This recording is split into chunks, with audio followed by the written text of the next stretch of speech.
بسم اللہ الرحمن الرحیم۔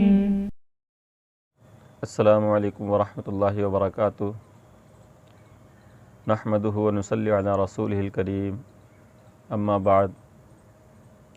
آج کی ویڈیو میں جماعت میں شامل ہونے کا طریقہ بتایا جائے گا، کیونکہ بعض حضرات اس میں اس طرح کی غلطیاں کر دیتے ہیں کہ جن کی وجہ سے کچھ صورتوں میں تو سجدہ سہو لازم آتا ہے اور کچھ صورتوں میں نماز بالکل ختم ہو جاتی ہے۔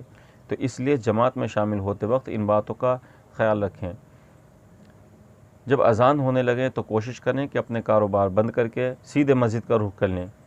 جتنی جلدی ہم مسجد کے اندر جائیں گے اتنا ہی زیادہ ہمیں ثواب ملے گا۔ اکثر لوگ مسجد میں اس وقت پہنچتے ہیں کہ جب جماعت میں 1-2 منٹ رہ جاتے ہیں، اور اس کے بعد پھر وہ جلدی جلدی وضو کرتے ہیں اور جا کر بھاگے بھاگے جماعت میں شامل ہوتے ہیں۔ یہاں اس بات کا خیال رکھیں کہ جب آپ وضو کریں تو اطمینان کے ساتھ وضو کریں۔ اگر ایک بال برابر بھی کوئی جگہ سوکھی رہ گئی تو آپ کا وضو نہیں ہوگا۔ اطمینان کے ساتھ جماعت میں شامل ہوں، بھاگ کر شامل نہ ہوں۔ اکثر حضرات وضو کرتے رہتے ہیں، جیسے امام صاحب رکوع میں جاتے ہیں جھکے جھکے جا کر وہ سیدھے رکوع میں پہنچ جاتے ہیں۔ اس بات کا خیال رکھیں کہ قیام کرنا فرض ہے۔ اگر آپ بنا قیام کے رکوع کی حالت میں جا کر آپ نیت باندھ لیتے ہیں تو اس طریقے سے آپ کی نماز نہیں ہوگی، کیونکہ قیام کرنا فرض ہے اور فرض کے چھوٹ جانے سے نماز نہیں ہوتی۔ اگر رکعت چھٹ رہی ہے تو کوئی مسئلہ نہیں، آپ وقت سے پہلے پہنچیں مسجد کے اندر۔ آپ سجدے میں بھی شامل ہو سکتے ہیں، تشہد میں بھی شامل ہو سکتے ہیں، ثواب آپ کو مکمل ملے گا۔ امام صاحب کے ایک طرف سلام پھیرنے سے پہلے آپ جماعت کے اندر شامل ہو سکتے ہیں۔ تو اس لیے جلد بازی نہ کریں جماعت میں شامل ہونے کی، ورنہ کہیں ایسا نہ ہو کہ آپ کی نماز ہی نہ ہو۔ اب میں آپ کو وہ طریقہ بتانے جا رہا ہوں کہ جب آپ جماعت میں شامل ہوں گے ثنا پڑھیں گے نہیں پڑھیں گے، سورت پڑھیں گے نہیں پڑھیں گے، اور جب آپ کی جو رکعتیں چھٹی ہوئی ہیں ان رکعتوں کو کس طریقے سے مکمل کریں گے، یہ بہت ضروری ہے۔ اس لیے اس ویڈیو کو مکمل دیکھیں اور پوری دھیان سے دیکھیں، اور جو ہمارے ملنے جلنے والے ہیں ایسے حضرات کو یہ ویڈیو ضرور شیئر کریں تاکہ ان کی نمازیں بھی درست ہو جائیں۔ اسکرین پر جو آپ نقشہ دیکھ رہے ہیں اس میں امام اور مقتدی دونوں کے لیے بتایا گیا ہے کہ امام پہلی رکعت سے چوتھی رکعت تک کیا کیا پڑھے گا، اور مقتدی کو پہلی رکعت سے چوتھی رکعت تک کیا کیا پڑھنا ہے۔ کبھی کبھی ضرورت پڑ جاتی ہے کہیں نماز پڑھانے کی، اس لیے دونوں باتوں کو توجہ کے ساتھ سنیں تاکہ ہماری نماز پڑھانی بھی آ جائے اور صحیح طریقے سے نماز پڑھنی بھی آ جائے۔ سب سے پہلے امام کے بارے میں بات کرتے ہیں کہ اگر کہیں نماز پڑھانی پڑ جائے تو کس طریقے سے پڑھائیں گے۔ تو دیکھیں، امام سب سے پہلے تکبیر تحریمہ کہے گا اور اس کے بعد ثنا، فاتحہ اور کوئی بھی سورت جو یاد ہو وہ پڑھے گا۔ اس کے بعد رکوع ہوگا اور اس کے بعد 2 سجدے کیے جائیں گے۔ تو یہ پہلی رکعت ہوگی۔ دوسری رکعت کے اندر جب کھڑے ہو جائیں گے تو پہلے سورہ فاتحہ اور کوئی سورت پڑھی جائے گی، جو بھی یاد ہوگی وہ سورت پڑھی جائے گی، اور رکوع وغیرہ کریں گے تو دوسری رکعت ہو جائے گی۔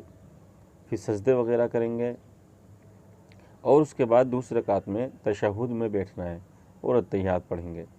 یہ 4 رکعت کے بارے میں اس کے اندر بتایا گیا ہے۔ تو پھر تیسری رکعت کے لیے کھڑے ہو جائیں گے تو اس کے اندر صرف سورہ فاتحہ پڑھی جائے گی، سورت نہیں پڑھی جائے گی۔ یہ فرضوں کے بارے میں بتایا گیا ہے، جیسا کہ میں نے پچھلی ویڈیو میں آپ حضرات کو بتایا تھا کہ کس رکعت کے بعد سورت پڑھی جاتی ہے، کس رکعت کے بعد نہیں پڑھی جاتی، وہ میں آپ کو پہلی والی ویڈیو میں بتا چکا ہوں۔ اس کے بعد چوتھی رکعت کے اندر صرف سورہ فاتحہ پڑھی جائے گی، یعنی کہ آخری 2 رکعتوں میں، فرضوں کی آخری 2 رکعتوں میں سورہ فاتحہ کے بعد سورت نہیں پڑھی جائے گی۔ پھر رکوع وغیرہ کیا جائے گا، پھر 2 سجدے کیے جائیں گے۔ اس کے بعد قاعدہ اخیرہ میں اتحیات، درود ابراہیم، دعائے معصورہ پڑھ کر سلام پھیر دیا جائے گا۔ یہ امام کے بارے میں تھا۔ اب مقتدی کے بارے میں بات کرتے ہیں۔ مقتدی اس شخص کو کہا جاتا ہے جو امام کے پیچھے نماز پڑھتا ہے۔ اگر آپ تکبیر اولیٰ کے ساتھ جماعت میں شامل ہوئے ہیں تو امام کی تکبیر کے بعد امام بھی ثنا پڑھیں گے اور آپ بھی ثنا پڑھیں گے، اور اگر ہماری تکبیر اولیٰ چھوٹ گئی ہے تو پھر ہم یہ دیکھیں گے، اگر ہم اتنی دیر بعد شامل ہوئے ہیں کہ امام صاحب نے ثنا پڑھ لی ہوگی تو پھر ہمیں نہیں پڑھنی چاہیے۔ اب دیکھیں، فجر، مغرب اور عشاء میں تو پتہ چل جاتا ہے کہ امام صاحب سورہ فاتحہ شروع کر دیتے ہیں بلند آواز سے، لیکن ظہر اور عصر میں نہیں پتہ چلتا ہے، تو وہاں اس بات کا خیال رکھیں کہ اگر آپ کو ایسا لگتا ہے کہ امام صاحب نے ثنا پڑھ لی ہوگی تو پھر آپ ثنا نہ پڑھیں، صرف نیت باندھ کر خاموش کھڑے ہو جائیں، اور اس کے بعد امام صاحب رکوع کریں گے تو آپ بھی رکوع، امام صاحب سجدے کریں گے تو آپ بھی سجدے، مطلب اسی طریقے سے امام کے ساتھ ساتھ پوری نماز مکمل کر لیں گے۔ پہلی رکعت میں تو آپ ثنا پڑھ کر خاموش ہو جائیں گے، پھر رکوع سجدہ وغیرہ کریں گے، دوسری رکعت میں بالکل خاموش رہیں گے، آپ کو کچھ نہیں پڑھنا ہے، رکوع کی تسبیح پڑھیں گے، سجدے میں سجدے کی تسبیح، اور اس کے بعد التحیات بھی پڑھیں گے آپ۔ اس کے بعد بالکل خاموش کھڑے ہو جائیں گے تیسری رکعت میں بھی، پھر رکوع سجدے کریں گے، چوتھی رکعت میں بھی بالکل خاموش کھڑے ہو جائیں گے، اور اس کے بعد جب قاعدہ اخیرہ آخر میں جو ہم التحیات پڑھنے کی مقدار بیٹھیں گے تب وہاں پر التحیات پڑھیں گے، درود شریف پڑھیں گے اور دعائے معصورہ پڑھ کر امام صاحب کے ساتھ ساتھ سلام پھیر دیں گے۔ اس بات کا خیال رکھیں کہ کوئی بھی رکن ہم امام سے پہلے نہ کریں، کیونکہ اگر ہم امام سے پہلے سلام پھیرتے ہیں، امام سے پہلے رکوع میں جاتے ہیں، بعض حضرات کو دیکھا گیا ہے کہ امام کھڑے رہتے ہیں اور وہ سجدے میں پہنچ جاتے ہیں، امام رکوع میں ہوتے ہیں اور وہ سیدھے کھڑے ہو جاتے ہیں، بہت فاسٹ کرتے ہیں، تو ایسا نہ کریں، زیادہ فاسٹ نہ کریں۔ امام کی اقتداء کرنے والے کو ہی مقتدی کہتے ہیں، تو اس لیے امام کی اقتداء کریں، اس سے آگے آگے نہ بڑھیں۔ اگر کسی شخص کی ایک رکعت چھوٹ گئی ہے، اب وہ دوسری رکعت میں امام صاحب کے ساتھ کس طریقے سے شامل ہوگا اور کیا کیا پڑھے گا، یہاں اسکرین پر بھی آپ کو شو کر دیا گیا ہے، اور میں بھی آپ کو پڑھ کر بتا دیتا ہوں تاکہ آپ کو آسانی سے سمجھ میں آ جائے۔ اس بات کو ذہن نشی کر لیں کہ اگر آپ امام صاحب کے ساتھ رکوع میں شامل ہوتے ہیں تو آپ کی وہ رکعت شمار ہوگی، اور اگر آپ سجدے میں تشہد میں شامل ہوتے ہیں تو وہ رکعت آپ کی شمار نہیں ہوگی۔ اور جب آپ جماعت میں رکوع کے ذریعے شامل ہوں تو سب سے پہلے قیام کریں، جیسا کہ میں نے آپ کو پہلے بتایا تھا کہ بھاگے بھاگے نہ جائیں اور جھکے جھکے نہ جائیں، اطمینان کے ساتھ پہلے کھڑے ہو جائیں۔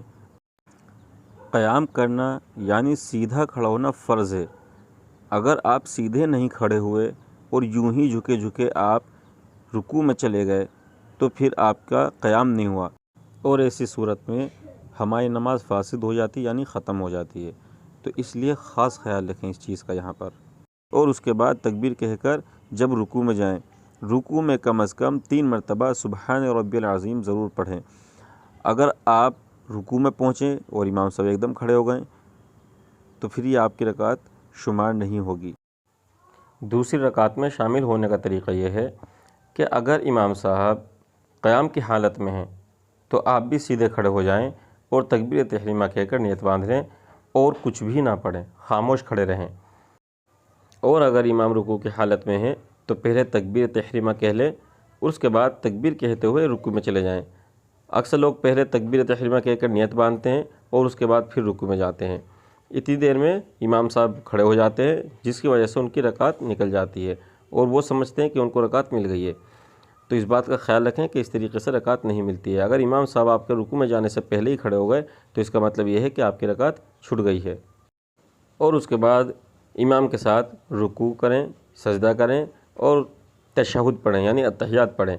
تیسری رکعت میں جب کھڑے ہو جائیں تو بالکل خاموش کھڑے رہیں، پھر رکوع میں جائیں گے تو رکوع کی تسبیح، پھر سجدے میں جائیں گے سجدے کی تسبیح، چوتھی رکعت کے لیے کھڑے ہوں گے پھر خاموش کھڑے رہیں گے۔ یہ چوتھی رکعت امام صاحب کی ہوگی اور آپ کی تیسری رکعت ہوگی، تو چوتھی رکعت میں بھی رکوع کریں گے، سجدے کریں گے، اور پھر یہ قاعدہ اخیرہ ہوگا امام صاحب کا، تو اس کے اندر صرف التحیات پڑھیں گے اور خاموش بیٹھ جائیں گے۔ اگر بھول سے آپ نے التحیات سے آگے پڑھ دیا ہے تو اس طرح سجدہ سہو لازم نہیں ہوتا ہے، بس آپ التحیات پڑھ کر خاموش بیٹھے رہیں، اور جب امام صاحب دوسری طرف سلام پھیر دیں تو تکبیر کہتے ہوئے سیدھے کھڑے ہو جائیں، اور اس میں آپ کو سب سے پہلے ثنا پڑھنی ہوگی، پھر سورہ فاتحہ اور جو بھی صورت آپ کو یاد ہے، اور اس کے بعد رکوع کریں گے، پھر دونوں سجدے کریں گے، پھر تشہد میں بیٹھیں گے، اور اس کے بعد التحیات، درود شریف، دعائے معصورہ پڑھ کر دونوں طرف سلام پھیر لیں گے۔ اس طریقے سے آپ کی یہ نماز مکمل ہو جائے گی۔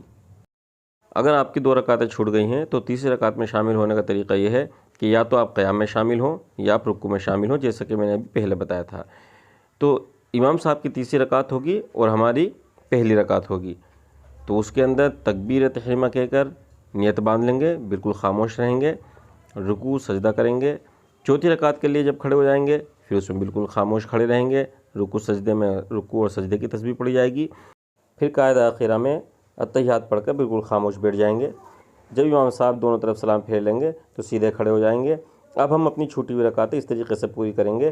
جب کھڑے ہو جائیں گے تو پہلے ثنا پڑھیں گے، پھر سورہ فاتحہ پڑھیں گے، اور جو بھی صورت ہمیں یاد ہے پھر وہ صورت پڑھیں گے۔ اور جب دوسری رکعت کے لیے کھڑے ہوں گے تو اس میں سورہ فاتحہ پڑھیں گے اور کوئی صورت پڑھیں گے، اس میں ثنا نہیں پڑھیں گے کیونکہ یہ ہماری چوتھی رکعت ہوگی۔ اور رکوع سجدہ کر کے اور اس کے بعد قاعدہ اخیرہ میں بیٹھ کر اتحیات پڑھنا ہے، درود ابراہیم پڑھنا ہے اور دعائے معصورہ پڑھ کر دونوں طرف سلام پھیر کر اس طرح اپنی نماز مکمل کر لیں گے۔ امام صاحب کے ساتھ نماز کی چوتھی رکعت میں شامل ہونے کا طریقہ یہ ہے کہ جب امام صاحب چوتھی رکعت کے لیے کھڑے ہوں گے تو ہم بھی تکبیر تحریمہ کہہ کر نیت باندھ لیں گے، کیونکہ یہ ہماری پہلی ہوگی اور امام صاحب کی چوتھی رکعت ہوگی۔ تو تکبیر تحریمہ کہہ کر نیت باندھ لیں گے، بالکل خاموش کھڑے رہیں گے، رکوع کریں گے، سجدے کریں گے، اور قاعدہ اخیرہ ہوگا۔ قاعدہ اخیرہ میں صرف اتحیات پڑھ کر بالکل خاموش بیٹھ جائیں گے۔ امام صاحب دونوں طرف سلام پھیر لیں گے، تب ہم سیدھے کھڑے ہو کر اپنی چھٹویں رکعت اس طریقے سے پوری کریں گے۔ تکبیر کہتے ہوئے سیدھے کھڑے ہو جائیں گے، سب سے پہلے ثنا پڑھیں گے، سورہ فاتحہ پڑھیں گے اور جو بھی کوئی صورت ہمیں یاد ہے اس کو پڑھیں گے، رکوع کریں گے، سجدہ کریں گے اور اس کے بعد اتحیات میں بیٹھ جائیں گے۔ وہاں اتحیات پڑھیں گے کیونکہ یہ ہماری دوسری رکعت ہوگی۔ اتحیات پڑھ کر سیدھے کھڑے ہو جائیں گے اور اس رکعت کے اندر سورہ فاتحہ اور کوئی صورت پڑھیں گے، پھر رکوع سجدہ وغیرہ کریں گے اور اس کے بعد پھر تیسری رکعت کے لیے کھڑے ہو جائیں گے، اس کے اندر صرف سورہ فاتحہ پڑھیں گے۔ رکوع اور دونوں سجدے کرنے کے بعد قاعدہ اخیرہ میں بیٹھ کر اتحیات، درود ابراہیم، دعائے معصورہ پڑھ کر سلام پھیر کر اپنی نماز مکمل کر لیں گے۔ اب جو میں آپ حضرات کو بتانے جا رہا ہوں اس کو بہت توجہ کے ساتھ سنیں۔ امام صاحب کے سلام پھیرنے کے بعد جب ہم سیدھے کھڑے ہوں گے تو اس میں پہلے ثنا پڑھیں گے، سورہ فاتحہ پڑھیں گے اور کوئی دوسری صورت پڑھیں گے۔ رکوع سجدہ کرنے کے بعد ہم اتحیات کی مقدار بیٹھ جائیں گے، اس میں اتحیات پڑھ کر جب سیدھے کھڑے ہو جائیں گے تو اس میں بھی سورہ فاتحہ اور دوسری صورت پڑھیں گے۔ لیکن جب رکوع سجدہ کرنے کے بعد ہم تیسری رکعت کے لیے کھڑے ہوں گے تو اس کے اندر صرف سورہ فاتحہ پڑھیں گے۔ یہاں اکثر حضرات غلطیاں کر دیتے ہیں، تو دھیان سے اس چیز کو بار بار سننا چاہے آڈیو کو، لیکن اپنی نمازیں اسی طریقے سے آپ درست کر سکتے ہیں۔ نوٹ: اگر امام کے ساتھ پہلی رکعت میں ملنے والا مقتدی اگر قرات شروع ہونے سے پہلے مل جائے تو ثنا پڑھ کر خاموش ہو جائے، ورنہ ثنا بھی نہ پڑھے۔ نوٹ: اگر مقتدی امام کے رکوع کو پائے تب وہ رکعت شمار ہوگی، اور اگر رکوع کے بعد کسی بھی حالت میں امام کو پائے وہ رکعت شمار نہیں ہوگی۔ یعنی کہ جماعت میں آپ سجدے میں بھی شامل ہو سکتے ہیں، ایک سجدہ ہو جائے تو بھی شامل ہو سکتے ہیں، تشہد میں بھی شامل ہو سکتے ہیں، لیکن رکعت جو مانی جائے گی اگر آپ نے رکوع کو پایا ہے تو وہ آپ کی رکعت شمار ہوگی، نہیں تو رکعت شمار نہیں ہوگی۔ نوٹ: اگر مغرب کی 2 رکعت چھوٹ جائے تو دونوں رکعت میں قاعدہ کرنا ہوگا۔ اکثر حضرات یہاں یہ غلطی کرتے ہیں کہ ایک رکعت تو امام صاحب کے ساتھ ان کی ہو جاتی ہے، جب دوسری رکعت کے لیے کھڑے ہوتے ہیں تو اس رکعت میں وہ اتحیات نہیں پڑھتے، یعنی تیسری رکعت کے لیے وہ کھڑے ہو جاتے ہیں۔ یہاں اس بات کا خاص خیال رکھیں کہ آپ کو دونوں رکعتوں میں بیٹھنا ہوگا اور اتحیات پڑھنا ہوگا، اس کے بعد آخری رکعت میں تب آپ سلام پھیر کر اپنی نماز مکمل کریں گے۔ نوٹ: فرض کی 2 رکعتوں میں اور واجب، سنت، نفل کی تمام رکعتوں میں سورہ فاتحہ کے ساتھ ضم صورت بھی ضروری ہے۔ اس کے بارے میں پہلے بھی ویڈیو بنا چکا ہوں اور میں نے اس ویڈیو کے اندر بہت اچھی طریقے سے سمجھایا ہے کہ کن رکعتوں میں سورہ فاتحہ کے بعد صورت پڑھی جاتی ہے اور کن رکعتوں میں صورت نہیں پڑھی جاتی۔ آپ وہ ویڈیو دیکھیں گے تو انشاءاللہ بہت آسانی کے ساتھ آپ کو یہ بات سمجھ میں آ جائے گی۔ میرے دوستو، ہماری ہر ویڈیو میں کچھ ایسی باتیں بتائی جاتی ہیں جن کا اکثر حضرات کو پتہ نہیں ہوتا ہے۔ ہماری کوشش یہی ہے کہ ہم زیادہ سے زیادہ لوگوں کو دین کی یہ اہم معلومات پہنچا سکیں تاکہ ان کی نمازیں ٹھیک ہو جائیں، ان کو صحیح طریقے سے عبادت کرنی آ جائے۔ اس لیے آپ حضرات سے گزارش ہے کہ آپ بھی ان ویڈیو کو زیادہ سے زیادہ شیئر کیا کریں تاکہ زیادہ سے زیادہ آپ حضرات کے ذریعے بھی لوگ فائدہ اٹھا سکیں۔